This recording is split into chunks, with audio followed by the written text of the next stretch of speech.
Channel 5 news நேயர்களுக்கு வணக்கம். இன்னைக்கு நம்ம பார்க்கக்கூடிய விஷயம் என்னன்னா பார்லிமெண்ட்ல நடந்த சம்பவம்னே சொல்லலாம். I'm answering you. நான் உங்களுக்கு தான் பதில் சொல்றேன். நீங்க உட்கார்ந்து அமைதியை கேட்க வேண்டியது உங்க கடமை. அவ்வளவு கோவம் வந்ததுனா தமிழ்ல நான் சொல்றேன் உங்களுக்கு. Sir, with your permission, I want to say this in Tamil because there's a member who thinks I'm saying things which are not related.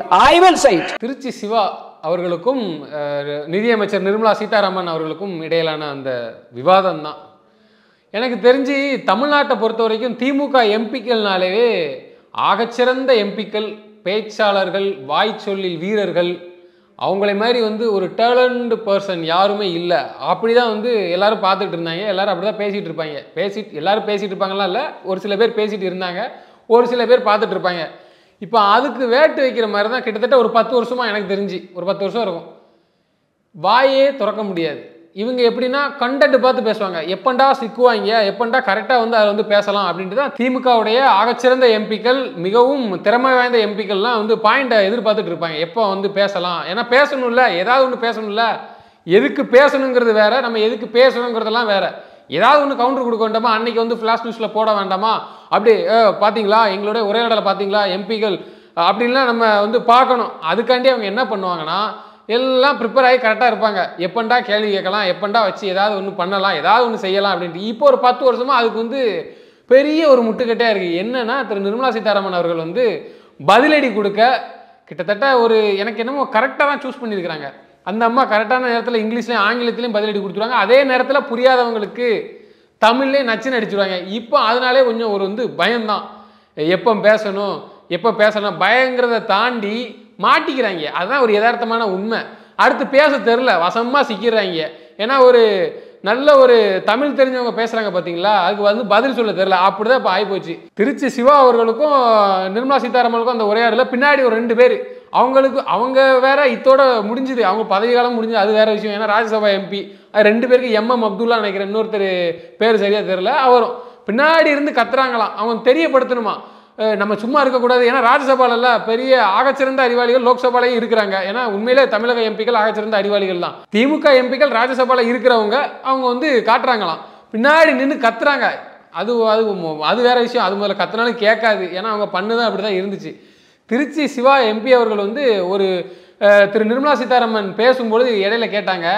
அவங்க சொன்னாங்க, தெளிவாக சொன்னாங்க, ஜல்லிக்கட்டு விஷயத்தை நீங்கள் எடுத்துக்கிடுங்க. அன்னைக்கு நீங்கள் எங்கே போயிருந்தீங்க, இதே காங்கிரஸ் ஆட்சியில் தடை செய்யப்பட்டு அது இருந்துச்சு. அன்னைக்கு திரு மோடி அவர்களால் தான் அது உடனே எதுவுமே பேசாமல் சரி ரைட்டு ஓகே உங்கள் தமிழ்நாட்டு விஷயமா அப்படின்னு சொல்லி அதிமுக ஆட்சியில் பன்னீர்செல்வம் தலைமையிலான ஆட்சியில் உடனே கையெழுத்து போட்டால் என்ன விஷயம் செய்யணும்னு சொல்லி மூவ் பண்ணாங்க. அப்போ நீங்கள் என்ன செஞ்சிட்டு இருந்தீங்க?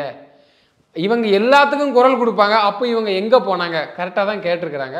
அதுக்கு திருச்சி சிவா அவர்களின் பதில் என்னன்னு பார்த்தீங்கன்னா, எந்திரிச்சு மெட்ரோ நாங்கள் மெட்ரோ எப்படி நிர்மலா சீதாராமன் சொல்கிறாங்க, மெட்ரோவுக்கு நாங்கள் 63,000 கோடி நீங்கள் கேட்ட அடுத்த செகண்ட்லேயே கொடுத்துருக்காரு திரு பாரத பிரதமர் நரேந்திர மோடி அவர்கள்னு சொல்லி ஒரு விளக்கத்தை சொல்கிறாங்க.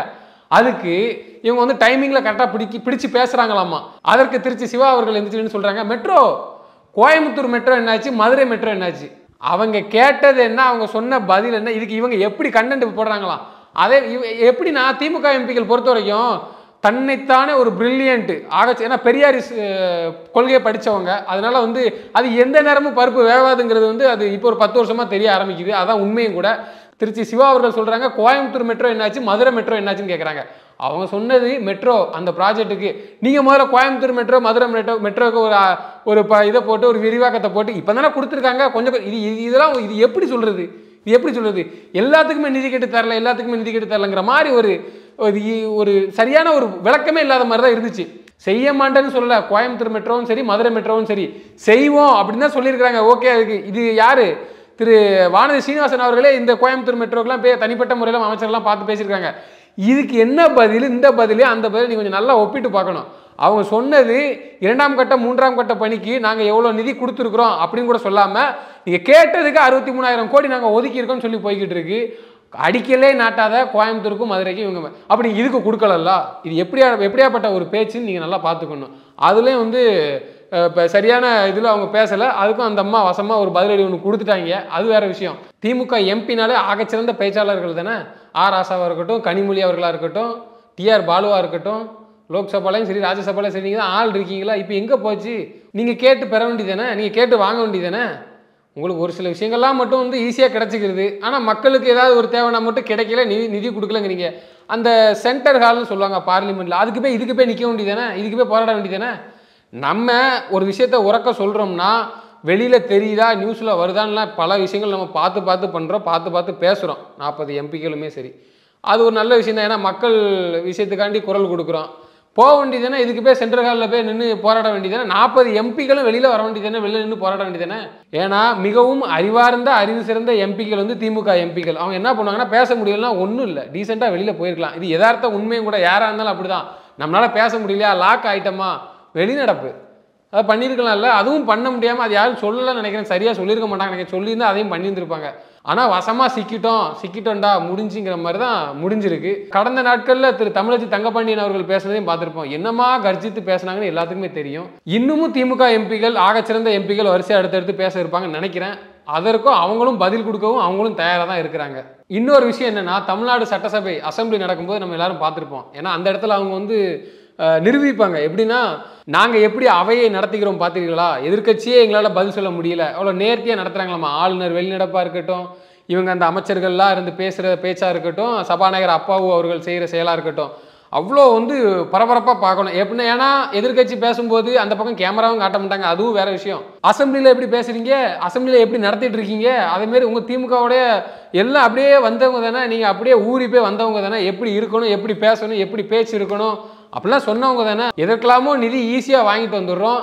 நம்ம எது வாண்டடாக வம்படியாக கேட்குறோமோ அதுக்கு ஏன் நிதி கிடைக்க மாட்டேங்குது. சமஸ்கிருத மொழி நீங்கள் எப்படி வந்து பார்லிமெண்ட்டில் பேச்சு மொழி ஆக்கலாம், இதுக்கெல்லாம் நம்ம போய் பேசுகிறோம், அதுக்கு இவ்வளவு நிதியா எல்லாமே கேட்குறோம். அதுக்கு அவங்களும் ஆனால் பாராட்டக்கூடிய ஒரு விஷயம்தான். அட் அ டைமிங்கில் சரியான சம்பவம் செஞ்சு விடுறாங்க பாஜக ஆளுகின்ற அரசு. அதில் எந்தவித மாற்று கருத்து இல்லை. அவங்க என்ன பண்ணணும்னா, கருத்து சுதந்திரம், கருத்துரிமை, பேச்சு சுதந்திரம் பேசுகிறவங்க அங்கே போய் அதை பதில் எடுத்து பேசணும். பேசவே உடலாம் சொல்லக்கூடாது. அவங்க தெளிவாக சொல்கிறாங்க. என்ன சொல்கிறாங்கன்னா, உங்களுக்கு பேச டைம் இருக்குது, நீங்கள் பேசுங்க.